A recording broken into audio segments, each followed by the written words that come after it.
welcome to the Prologis second quarter 2025 earnings conference call. At this time, all participants are in a listen-only mode. A question-and-answer session will follow the formal presentation. If anyone should require operator assistance, please press star zero on your telephone keypad. As a reminder, this conference is being recorded. It is now my pleasure to introduce your host, Abhishek Castilla, Director of Investor Relations. Thank you. You may begin. Thanks, Molly, and good morning, everyone. Welcome to our second quarter 2025 earnings conference call. The supplemental document is available on our website at prologis.com under Investor Relations. I'd like to state that this conference call will contain forward-looking statements under federal securities laws. These statements are based on current expectations, estimates, and projections about the market and the industry in which Prologis operates, as well as management's beliefs and assumptions. Forward-looking statements are not guarantees of performance, and actual operating results may be affected by a variety of factors. For a list of those factors, please refer to the forward-looking statement notice in our 10-K or other SEC filings. Additionally, our second quarter earnings press release and supplemental do contain financial measures such as FFO and EBITDA that are non-GAAP, and in accordance with Reg G, we have provided a reconciliation to those measures. I'd like to welcome Tim Arndt, our CFO, who will cover results, real-time market conditions, and guidance. Hamid Moghadam, our CEO, Dan Letter, President, and Chris Caton, Managing Director, are also with us today. With that, I will hand the call over to Tim. Thanks, Abhishek. Good morning, everybody, and thank you for joining our call. The second quarter exceeded our expectations, reflecting the strength and versatility of our team and portfolio in a challenging environment. Against a backdrop of subdued net absorption and a modest rise in market vacancy, we outperformed our occupancy expectations and the markets, delivered meaningful rent change and same-store growth, and achieved another strong quarter in build-to-suit activity, including continued momentum in our data center business. If we were to sum up the mindset of many of our customers, particularly our largest ones, we'd say that they are increasingly looking past the headlines and what has been an evolution of their thinking over the last few months as those headlines constantly change. While net absorption has been muted, new leasing is occurring, and customer interest is promising as reflected in the aggregate size of our leasing pipeline. That same momentum is also apparent in our build-to-suit activity, which continues to grow and is well diversified across geographies and customer segments. At the same time, the supply pipeline is depleting, and development starts in our markets remain low, setting the stage for favorable conditions as demand improves. This, together with the over 20% spread we see between market and replacement cost rents, are important precursors to the next cycle of market rent growth. Turning to our results, core FFO, including net promote income, was $1.46 per share, and excluding net promotes was $1.47 per share, each ahead of our forecast. Occupancy ended the quarter at 95.1%, down just 10% sequentially, and further widening our outperformance to the market, now at 290 basis points. We continue to unlock our lease mark-to-market by delivering strong rent change across the global portfolio. During the quarter, we monetized an additional $75 million of NOI through rent change, which was 53% on a net effective basis and 35% on cash. The net of this puts our lease mark-to-market at 22% at quarter end. Net effective and cash same-store growth during the quarter were 4.8% and 4.9%, respectively. As a reminder, fair value lease adjustments, which are non-cash and driven from the purchase accounting related to our 22 and 23 M&A, continue to drag our net effective same-store and bottom line earnings growth by approximately 100 basis points. In terms of capital deployment, we started over $900 million in new development starts, nearly 65% of which was build-to-suit activity across 7 additional projects in both the U.S. and Europe. Beyond this activity, we have signed agreements for an additional 3 build-to-suits post-quarter end. Our build-to-suit starts for the first half total $1.1 billion, which is the largest start to a year that we have ever had. This strong demand by some of our biggest customers underscores our observation that many of them are moving beyond the noise and making significant capital investments into their business. $300 million of the starts relate to an incremental investment in our ongoing data center development in Austin, Texas, with a top hyperscaler. In addition to our growing development volume, we continue to procure power, adding another 200 megawatts to our advanced stages category, bringing that total to 2.2 gigawatts. As a reminder, we have an additional 1.1 gigawatt fully secured, plus 300 megawatts currently under construction. Finally, in our energy business, we continue to make steady progress toward our goal of 1 gigawatt of solar production and storage by year-end, with nearly 1.1 gigawatts either in operation or under development today. While recent legislative changes in the U.S. will reduce the incentives for new projects over time, we expect the consequential upward pressure on energy prices to uphold returns. On a go-forward basis, we still see meaningful opportunity in the U.S. and remain committed to and are excited about the broader global potential of our distributed energy platform, which is expanding in its capabilities and offerings. On the balance sheet, we closed on $5.8 billion in financing activity, which included the $3 billion recast of one of our 3 Prologis global credit lines at a reduced spread. This facility contributes to the over $7 billion of liquidity we held at quarter end. We also expanded our commercial paper program this quarter, adding a 1 billion euro facility, which should generate an additional 40 to 60 basis points of savings in line with our experience in the U.S. Our strategic capital business saw net outflows in our open-ended vehicles during the quarter of approximately $300 million. Beyond our existing vehicles, our teams are at work developing new offerings more representative of the breadth of our activities, which we look forward to reporting further on in coming quarters. Let me now spend a few moments describing our markets and experience with customers this quarter. To level set, market rents declined approximately 1.4% during the quarter, and values were essentially flat. In the U.S., net absorption was subdued at 28 million square feet, and market vacancy ticked up 10 basis points to 7.4%. Operationally, we continue to see customers recalibrating, not retreating, and remaining active in signing leases, even if at a slower pace. While the full quarter of activity was modestly below normal, leasing velocity did accelerate over the months of the quarter, with June indeed the strongest.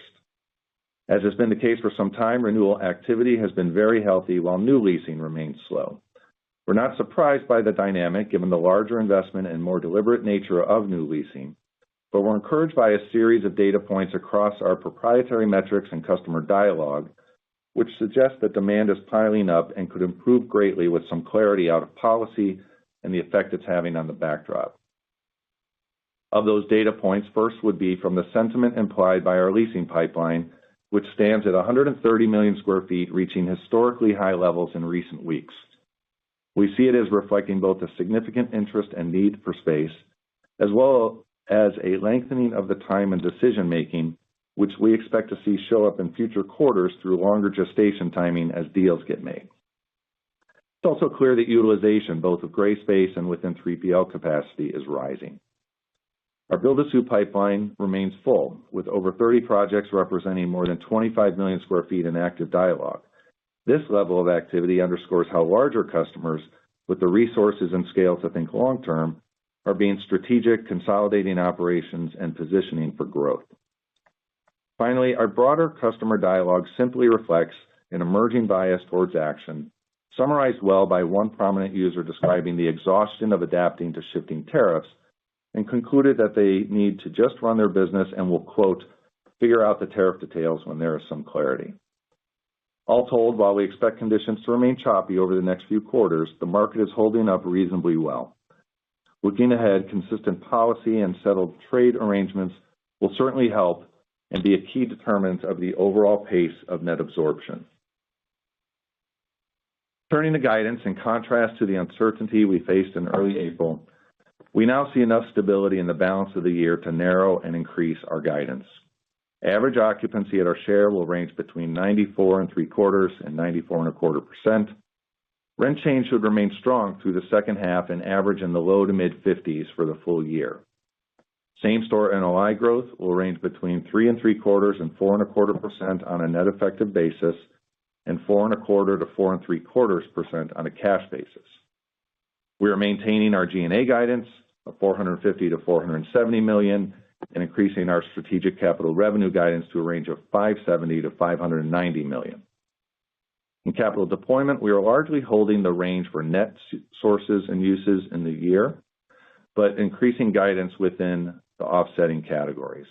Most notably, we are increasing development starts at our share to a new range of $2.25 to $2.75 billion, which is reflective of the additional data center start not previously guided, as well as improved visibility in logistics starts due largely to our build-to-suit success. We expect to keep up a historically higher mix of build-to-suits over the balance of the year, and as a reminder, future data center starts are not a component of this guidance. We are also increasing our combined disposition and contribution guidance to a range of $1 billion to $1.75 billion, again at our share.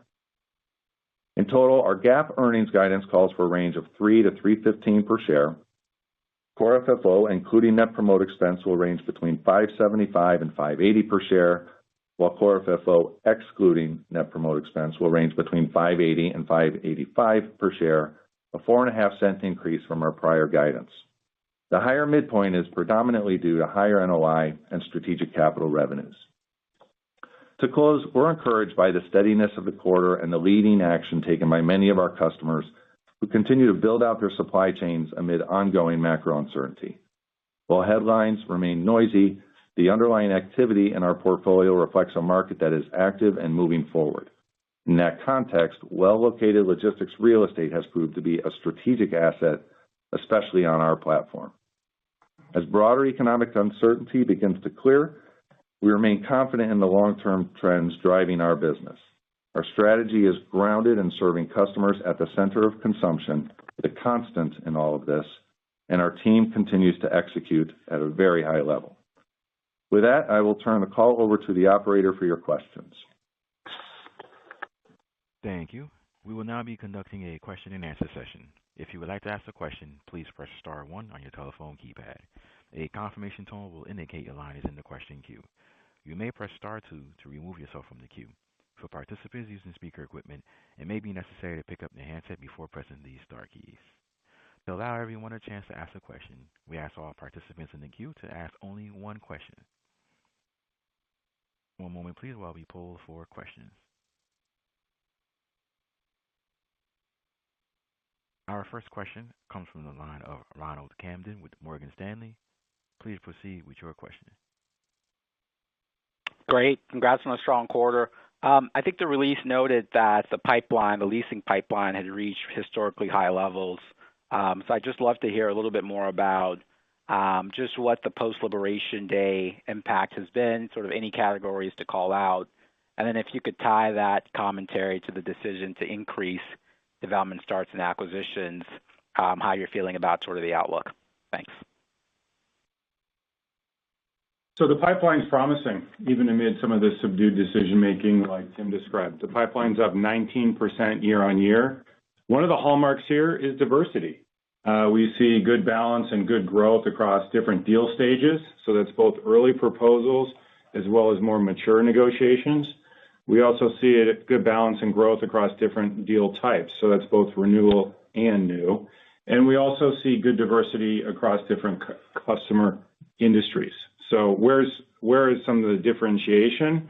One of the main hallmarks of this growth is concentrated growth above 100,000 square feet. So there are more larger customers in the pipeline. And then Tim also talked about 3PLs engaging in a greater way. They're working through their spare capacity and in some leading markets really beginning to need more space. And then, Ron, on the development start front, that $1 billion increase includes the $300 million data center start that Tim mentioned in the script, and the remainder is about half build-to-suit and half spec. We've got a very strong build-to-suit pipeline right now we're working through. It's much larger than it's been over the last couple of years. You heard we had a pretty strong signing. Actually, we had a record number and amount of signings there of $1.1 billion in the first half so far, and a handful so far already before the call here in July. And then overall, we have $41 billion of opportunities in our land bank, and most of the spec you're going to see is going to be outside of the U.S. That's Japan, India, Brazil, Latin America, Mexico, and then in the U.S. you will see maybe a couple starts in the southeast or maybe infill coastal markets. Thank you.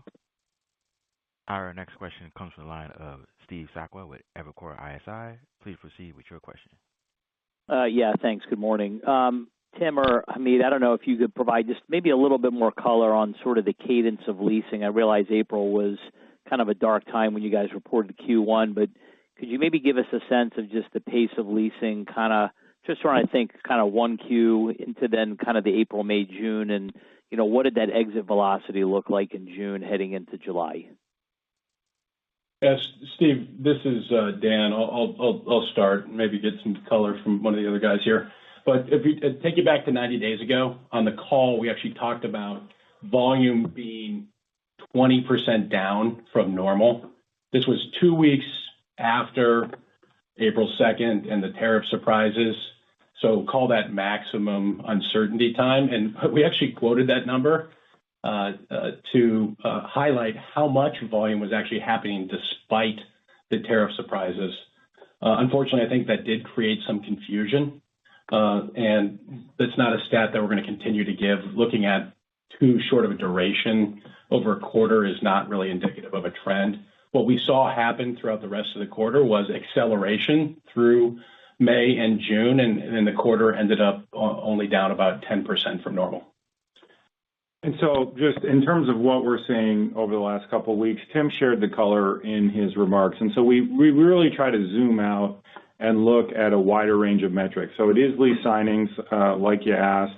It's also the pipeline, like we just covered. It's the build-to-suit dialogues. It's the customer engagement. We really take a full picture approach to be sure we're giving you a complete update. Thank you. Our next question comes from the line of Caitlin Burrows with Goldman Sachs. Please proceed with your question. Hi, everyone. I guess I was wondering if you could give some more details on the guidance. So, Tim, you mentioned that higher NOI and strategic capital drove the midpoint FFO guidance increase. But I guess with occupancy expectations unchanged despite the stronger 2Q, it also seems like pricing is kind of in line with expectations. So any more details on that, kind of what's better than previously expected? Sure. I mean, the environment, for one, has just calmed pretty significantly since April. We also have a shorter number of months left in the year, obviously. So we have improved visibility that gives us a lot of confidence in the guidance, both the increase and also reflected in the narrowing.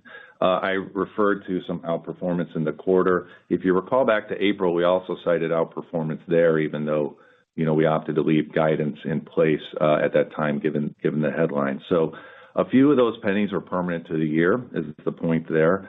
The remainder coming out of NOI is reflected in same store despite the same midpoint, which is really, once again, narrowing of the range, expressing more confidence. And then within that 50 basis point range, our belief that we're just going to land at the stronger end of it by the end of the year. Thank you. Our next question comes from the line of Michael Goldsmith with UBS. Please proceed with your question. Good afternoon. Thanks a lot for taking my question. You know, customer dialogue and data points seem to be supportive of demand building, but you also said that you expect conditions to remain choppy over the next few quarters. So how are you thinking about the timing of the growing pipelines translating to signed leases? And is there anything in particular that it would take to kind of convert this pipeline into signed leases? Thank you. Hi, it's Chris. I'll jump in, and some of the other guys may as well. Look, decision-making remains deliberate, and so we see the pipeline building. Tim described a dynamic of the deals beginning to pile up. And when we speak with customers, this is really about clarity on the macro front. And when we look at the headlines, when we look at economist forecasts, there's caution in the back half of the year. And so we will see this play out over the balance of the year, and that's what we're really paying attention to. Look, we've been in a condition of constant uncertainty, and I know that's a favored word in the financial industry, but having done this for a long time, last year it was all about, Ukraine and whether the Fed was going to cost, I guess going back 18 months. That was the uncertainty. Then when the election was settled, there was a lot of excitement about pro-business policies and the like. And then basically you had April 2nd and Liberation Day. So, I mean, it is very, very difficult to predict anything for any length of time. But with every passing day, there's more water building up behind the dam.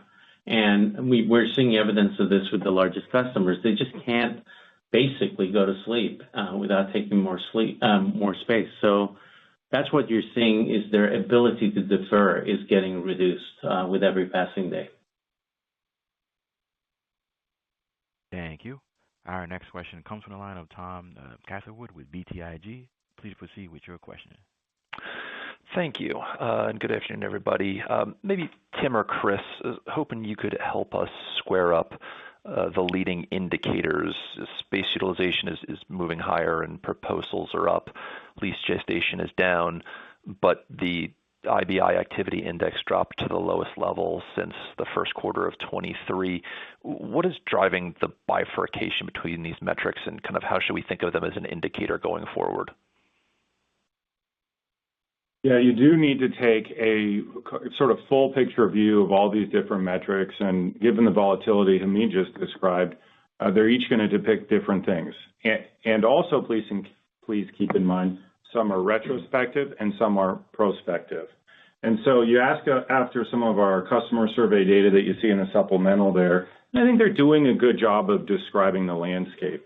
So, for example, utilization, that built in the quarter, 85%, up 50 basis points. That's a meaningful increase and is approaching a 2-year trend. And this is reflecting both growth in the supply chain as well as some inventory build. Now, at the same time, the IBI activity index measures that velocity, the product moving out. That has moved lower, and it's consistent with the softer economic climate, this uncertainty. Well, the third point, which we've already covered on the call, is simply the pipeline building and customers measuring how they make decisions in this landscape. Thank you. Our next question comes from the line of Craig Mailman with Citi. Please proceed with your question. Hey, good afternoon. I just want to kind of circle back, Hamid, your comment and just some of the other comments in the call about, conversations with tenants where, the water's building, the dam is getting more full, and, on the one hand, you have the tariff uncertainty. On the other hand, you had the OBBB bill pass, which is stimulative. You have some accelerated depreciation there, right? So you have some offsetting forces, and your leasing pipeline's at the highest rate it's ever been. At what point do you think a larger percentage of tenants just become comfortable being uncomfortable with the uncertainty and have to run their business, and, really that logjam starts to break? I'm just trying to get a sense as we head into the back half of this year and into next year, right, how this could trend, particularly from a net absorption perspective, where even with things kind of being uncertain and choppy, you guys, you held average occupancy steady. You're through, part of your expiration schedule, and it sounds like on the built-to-suit side, the new leasing side, you're starting to get some momentum. So, it sounds like you guys are trying to maintain some discipline around setting expectations. But if you had to kind of couch it on the high and the low end of your probabilities of things really accelerating here in second half into, first half of next year, kind of where do you peg that, given all the conversations that you're having with tenants? I think I understand the question. Basically, I'll speak for myself. I don't really care about the next quarter or the following quarter because it's so dependent on what comes out of Washington. And people make these decisions in the short term based on emotion. What I do know is that we have a very significant mark-to-market. I know that there is shortage of labor coming up in the construction industry because of the immigration policies. I know the government is spending a lot of money on chip plants, putting extra pressure on demand for construction, all this data center stuff, and all this stimulus that's going to come in from ITCs.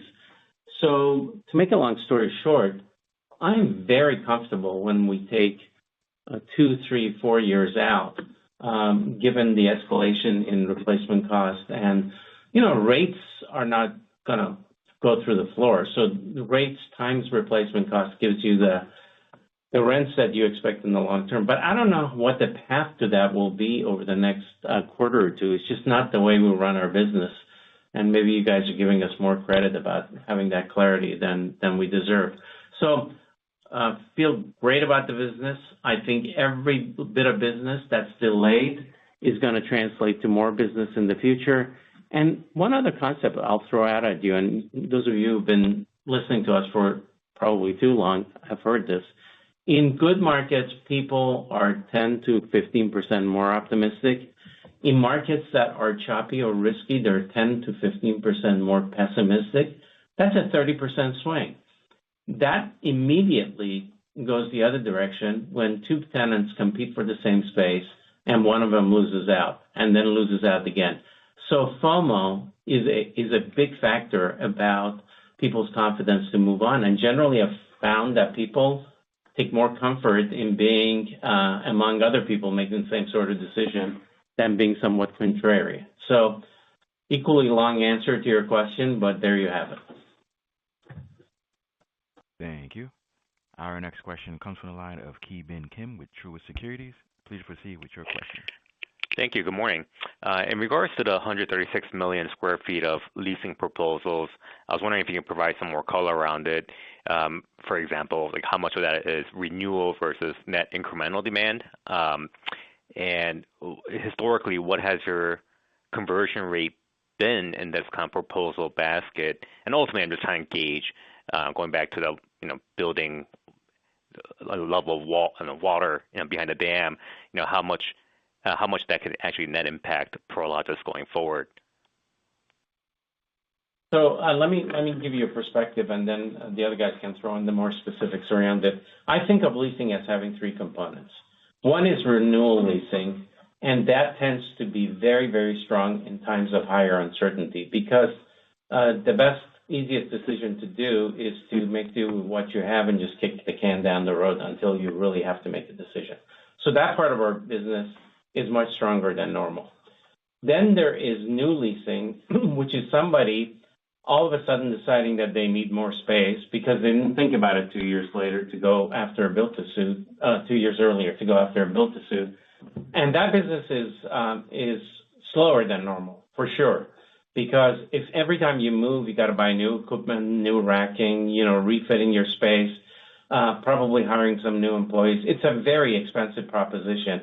And in a choppy environment, you're going to do less of that than just kicking the can down the road. And then there's finally built-to-suit activity, which I'm going to go on a limb and say this is the strongest it's been in my career. People who can plan in the long term are also, I think, thinking the way I'm thinking about it, which is they're looking out a couple of years by the time these projects are fully operational, and they look at the factors driving the long-term health of their business, like e-commerce and things like that, and they're feeling good about it. So the only part of our business that's slow is leasing of spec space.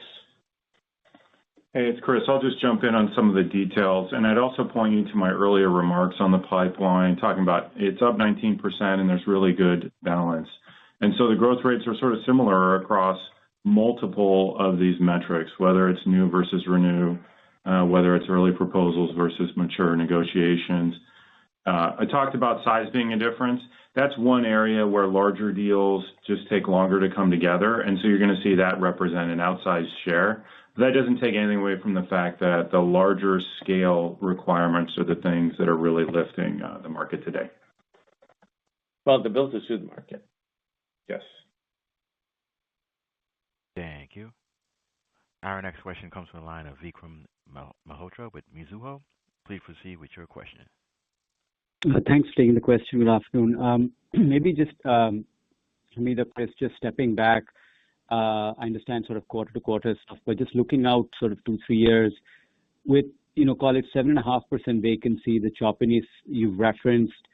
In this environment, what scenario do you see sort of rents inflecting or real rent growth? And what do you think sort of a normalized net absorption is for the industry. I'm just sort of wondering, given we've seen a massive increase, or I should say a decent tick up in vacancy, and I'm just trying to, whether the inflection is this month or next year, I'm just trying to figure out how you think about the next 2-3 years, given where vacancy is, and do we actually see, pricing power? Yeah, I think vacancy rate of 7.4 is pretty close to where you're going to see the peak in this cycle, absent some calamity. We may have another 2 or 3 quarters of bouncing around 10 basis points here or there, but I think you're essentially most of the way to where you're going to end up between the high 3s where the trough was and the mid 7s, let's call it, where I think this is going to end up. As to when you really get pricing power is where that number comes down to around 5%. That's historically been the magic number. By the way, 7.4% is almost the median vacancy rate since 2000. Just think about this. Putting aside COVID years with supercharged, e-commerce absorption, it is 7.4 is a norm in this business, pretty much. In fact, to be precise, 44% of the time, the vacancy rate in the last 25 years has exceeded 7.4%. So we are just spoiled by having come out of an environment where we've seen high 3% vacancy rates, and by the way, high 3% unemployment rates, and now we're kind of really getting wigged out because unemployment is in the low 4s and vacancy rates are in the 7s. This is pretty normal. I think when we come down to 5%, we're going to get really good pricing power above inflationary pricing power, and just figure that the market. Chris will walk you through our best guess, but I kind of think of it as a business that grows at 1.5 to 2%. So in a normal economy, when you don't have all kinds of noise coming out of different places, it should take a year or two for it to normalize to 5%, which is the equilibrium vacancy rate, because we can predict deliveries pretty closely. So really, the only variable is demand, and I don't know exactly what the demand numbers are going to be, but at some point they're going to center around the norm, which is about 250 million feet. They're not going to go to 375 where it was during COVID, because that was driven by a one-time really big shift. I think you heard me talk about it at that time. We got 6 years of growth in 6 months. We're still growing off of those higher numbers, but I can't think of another situation where we're going to get 6 years of growth in 6 months. So mid-200s, a year or two, you're going to get pricing power. And when you do, it's going to be really above inflation in the short term, because the pipeline hasn't started, construction costs have been going nuts, and I think they're going to continue to go up. So there you have it. Thank you. Our next question comes from the line of Nick Thillman with Baird. Please proceed with your question. Hey, good morning out there. Maybe just, Tim, question on bad debt. I think in June you referenced that was trending better than expectations on that end, but maybe just an update here through 2Q, just kind of with the macro uncertainty, and then anything you're seeing, whether it be in the space size or the type of business where tenants are having a little bit of credit issues. Thanks. Yeah, that was relatively in line with the first quarter. It is elevated. We're probably bouncing between 35-40 basis points, where I think our history is closer to 20 or even a little below. The other reference point on all that is the height that we've seen during the GFC, which was up into the 50s. I'll expect something on the order of 40 over the balance of the year, as we still watch tenant health, which we are keeping a very close eye on. With regard to particular industries, nothing that I would really build a thesis around. It's some larger customers at times. I feel like there's a little bit of a balance to Southern California, a little bit of a balance to larger users, home-oriented, but not enough to really break out into its own category. I think the strong retailers are on the offensive, and I think probably in the retail sector, you've got the biggest difference between winners and losers. And winners are just taking share. One other thing about credit losses that's important to keep in mind, this is the first cycle I've seen where this is happening, in that the mark-to-markets have been so large that the defaults that we've had, every single one, actually I shouldn't say every single one, but in aggregate have been NPV positive, not negative, because our opportunity to capture the higher market rent earlier than we thought makes up for more than the downtime that we experienced. So yeah, it may be a short-term earnings impact, but it's not a value impact or even a long-term earnings impact. Thank you.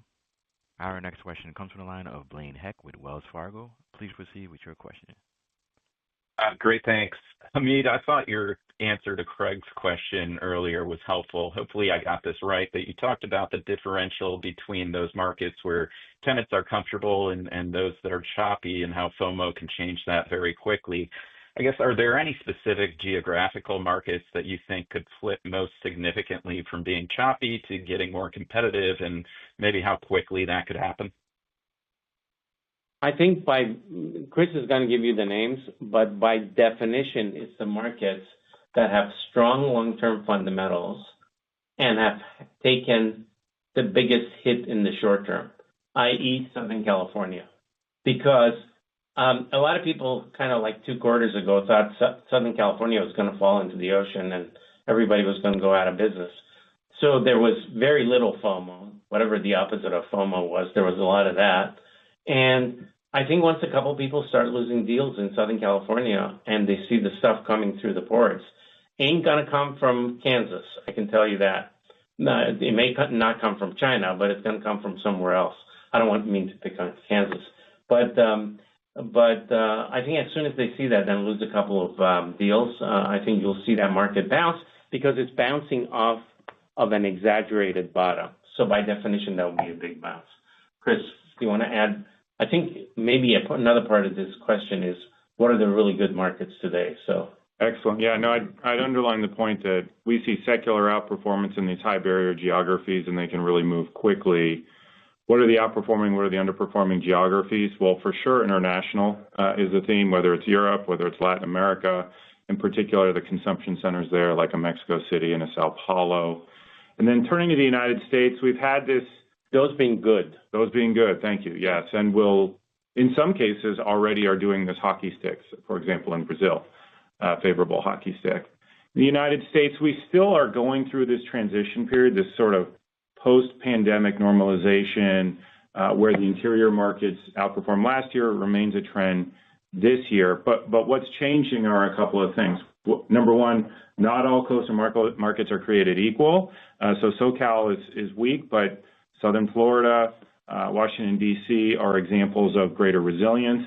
And then across some of the United States, we've seen better stability in the Midwest. So geography like Indianapolis had to contend with excess supply, and it's working through it. And then across the Sun Belt, there's been some excess supply, but we're seeing those markets work through it as well. Dallas comes to mind.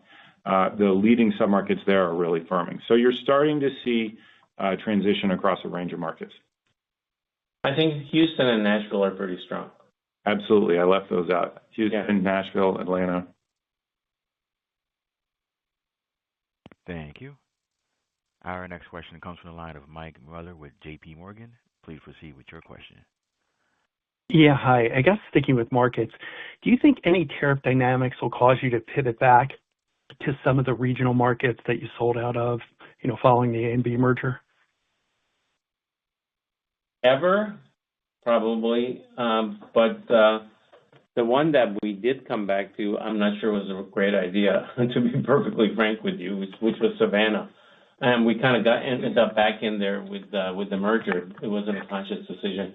But we thought about it hard, about whether we should stay in or not stay in, and we decided to stay in. And I think our earlier decision was actually the right one. I think it's not fundamentally a long-term strong market, notwithstanding it's very strong and well-run port. But, that's nothing. I mean, that's less than 0.1% of our business that I can think of that way. So I don't think so. We've been in and out of Tampa a couple of times. I think we're feeling better about Tampa these days than we did before. We've been in and out of Minneapolis a couple of times. We're not going back in.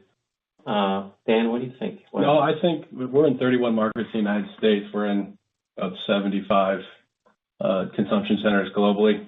I think that accounts for about 78% of the world GDP in those markets. I think we're in the right markets, and we're going to stay focused there. Thank you. Our next question comes from the line of Samir Khanal with Bank of America. Please proceed with your question. Thank you. Good afternoon, everyone. I guess along the same lines of the last question, Dan, you took up your acquisition guidance. Maybe talk about broadly the opportunities you are seeing on the transaction side, anything you can provide on pricing and even from an underwriting standpoint, like what are you underwriting for occupancy and rent growth over the next few years, given the tariff uncertainty, et cetera? Thanks. Yeah, what's been interesting is just how resilient the overall transaction market has been, especially since April 2nd. There's a lot of capital that was sitting on the sidelines. It's out there very active right now, chasing right down the fairway, high quality, well-located assets with a higher WALT than people were looking for over the last couple of years. So what we've been focusing on really is more value add acquisitions. We're not interested in chasing those core returns down into the low sevens, which is where we're seeing them today. Our teams are turning over opportunities 150, 200 basis points better than that, whether it be a broken development or just some vacancy, but certainly not as many opportunities as I would hope for. Our focus on the deployment front is really, like I said earlier, it's data centers, it's build-to-suits, and then some spec where the market fundamentals make sense. Yeah, the only other thing I would add to what Dan said is that in Europe, the returns are in the low sixes, actually. So that market is even more expensive than the U.S. market. IRRs. Thank you. Our next question comes from the line of Vince Tibone with Green Street. Please proceed with your question. Hi, good morning. Cash same-store guidance implies growth will decelerate to about 3.5% in the back half versus mid 5% growth in the first half. Can you just discuss what's driving that deceleration, just given spread and occupancy trends are pretty solid, and it would seem to the building blocks would seem to imply growth would be stronger than 3.5% in the back half. So, I guess what's the headwind in the back half? If you can just kind of provide any color there, would be helpful. Yeah, hey Vince, it's really about comps in the end. One note before getting into that detail is while rent change remains very strong, if you look back at the levels of rent change that we've had the last 2 or 3 years, is coming in at lower amounts. So those contributions to same store growth will normalize, let's call it. But more specifically, the back half of this year will have more of an occupancy drag compared to 24 than the first half did. We also have some one-time items scattered around the back half, which deal with unfavorable comps, where we had some strong one-time income in 24 that won't be repeating this year. There's recovery noise in there.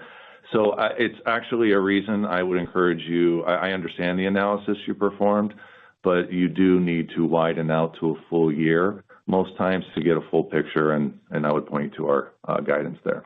Yeah, the other thing, Vince, that's going on is that we put away a lot of the uncertainty in the second half. So we already know the answer to those questions for second half deals. And obviously, there's a lot of mark-to-market to a lot of these deals that drives same-store NOI, but most of those have been captured or locked in for this year. Bigger portion of the second half than obviously at the beginning of the year for the first half. So that's another dynamic. Thank you. Our next question comes from the line of Brendan Lynch with Barclays. Please proceed with your question. Great. Thanks for taking my question. Hamid, your commentary on market vacancy was helpful. In terms of your portfolio, Asia occupancy was up quarter to quarter, but the other regions were down.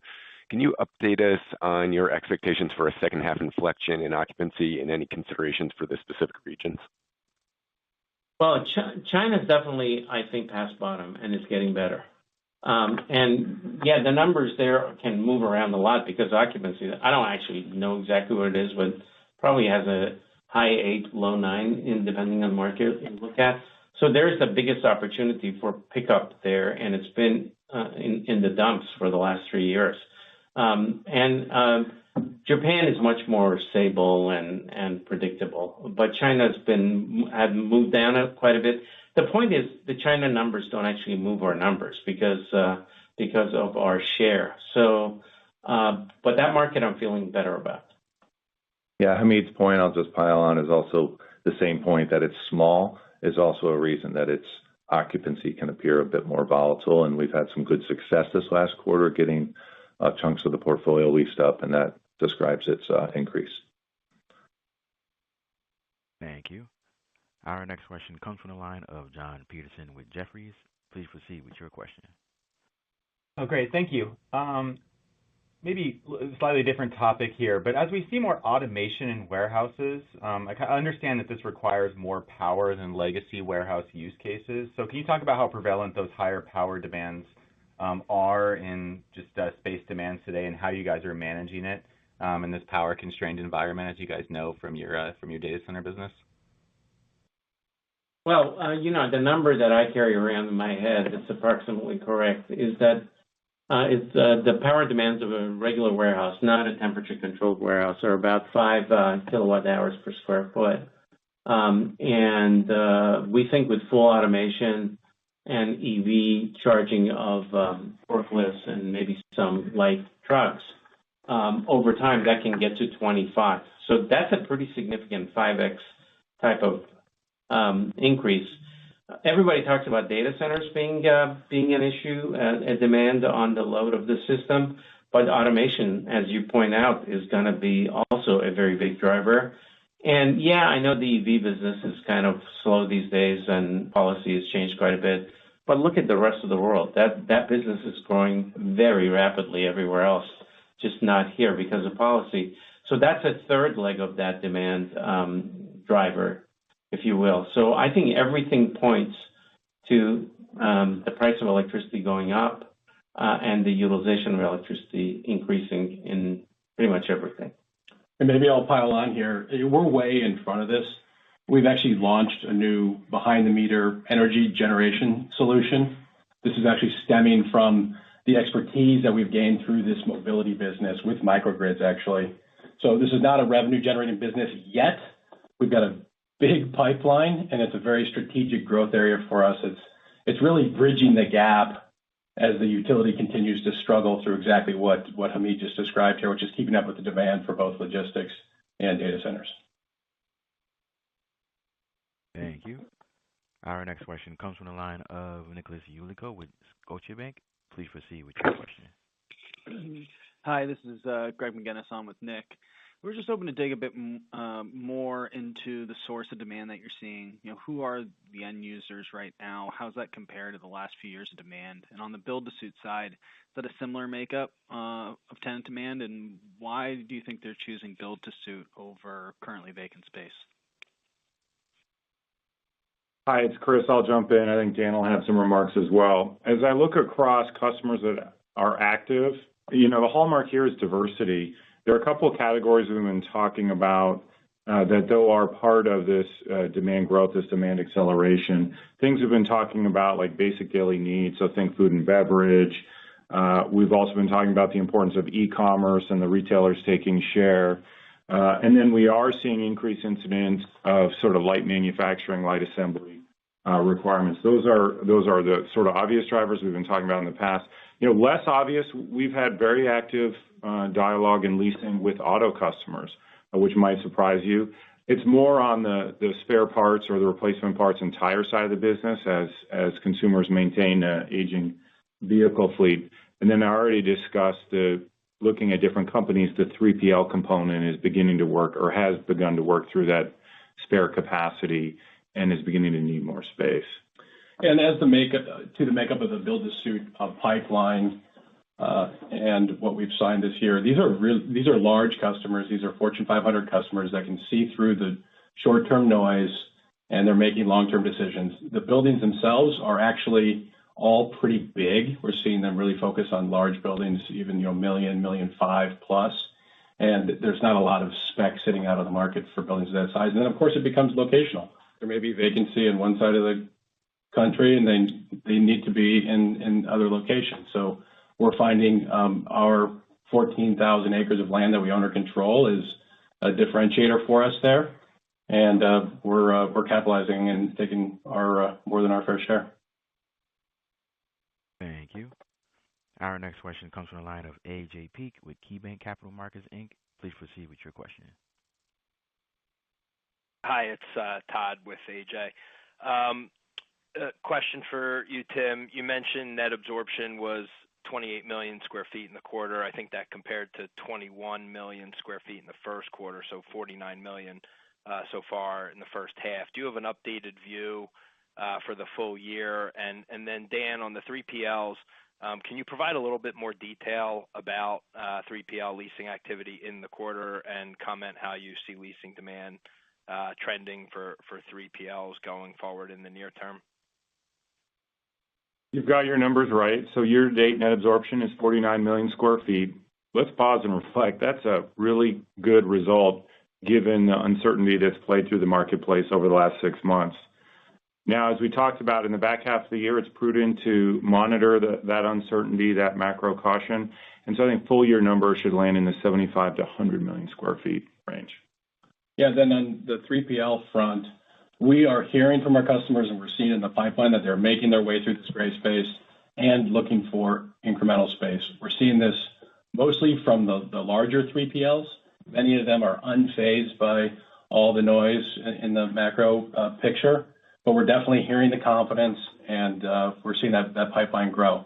3PLs accounted for about a third of our leasing in the second quarter, which is slightly down from the prior 2 quarters, but those were 2 quarters in a row of records. Thank you. Our next question comes from the line of John Kim with BMO Capital Markets. Please proceed with your question. Thank you. I was wondering if there were any changes to terms of leases signed in the second quarter since Liberation Day in terms of annual escalators or TIs and free rent. We haven't noticed much on commencements, which was disclosed, but other than term maybe coming down a bit. And also wanted to see if you had any commentary on the $28 million of termination income and whether or not you expect more in the second half of the year.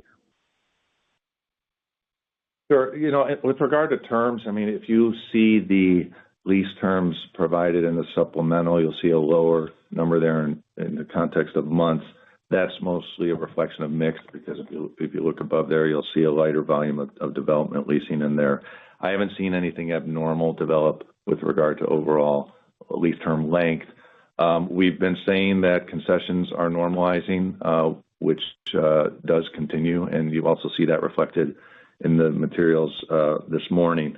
With regard to the lease termination fee income, we typically have on the order of $5 to $10 million of such income in any quarter. This quarter was a little bit higher.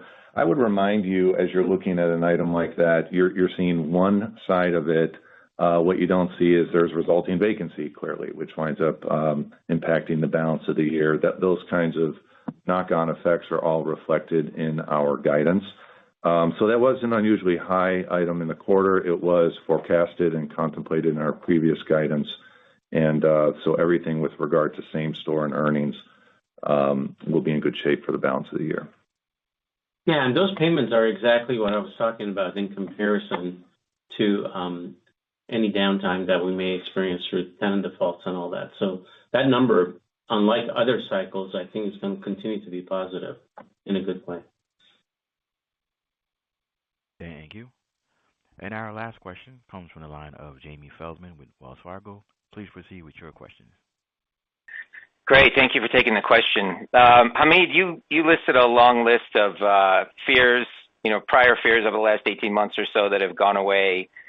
As everyone talks to their clients today, economists are calling for a much better 26.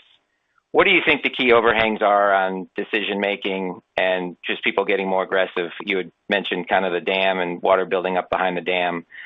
So what do you think the overhangs are that need to go away or that people are optimistic about in terms of much better times ahead and leasing more space and growth? FOMO. I think if you have people that are pulling the trigger on big capital improvement or capital expenditures, they're going to take comfort by seeing other people make the same decisions. So, people want to be in company, just like investors want to beat the index. People want to be in good company. So I think that dynamic and that will shift from being very conservative to being much more aggressive. I think there's still a degree of worry out there as to, are we in an inflationary environment or are we not? Tariffs would argue that you're in an inflationary economy, but the numbers haven't come through that way. There's a lot of confusion right now. That's why I think it is nearly impossible to predict things quarters in advance. I know you want us to, but it's kind of hard to do it. And anything I should tell you, you should ignore anyway. But I'm feeling really good about the long-term prospects of the business. So that brings us to the end of the call. I just want to acknowledge our teams globally for the focus throughout the quarter and delivering such solid results.